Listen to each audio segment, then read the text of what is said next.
সাহস কি দেখো, একদম বাসা পর্যন্ত চলে এসেছে। বাবা, বাবা দরজা খোলো বাবা, বাবা, বাবা জলদি। এই এতবার কেন বেল বাজাচ্ছিস মা? ভেতরে আয়। কি হয়েছে? এবার বুঝবে গ্রামের মানুষ। সঞ্জু, সঞ্জু, ঠিক জায়গায় এসেছো, এদিকে এসো। আমার নাম জানে কিভাবে? তোমার মা ফোনে জানিয়েছে তুমি আসবে। বিশ্বনাথ। আন্নো একই ট্রেনে আসবে, এটা জানানোর জন্য তোমাকে কতবার ফোন করেছি, ধরোনি কেন? এসো এসো। কি বিপদে পড়লাম।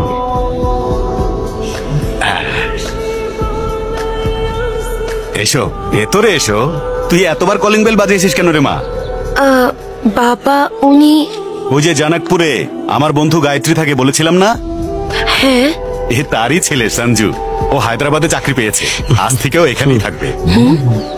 ভেতরে চলে এসো লক্ষ্মী।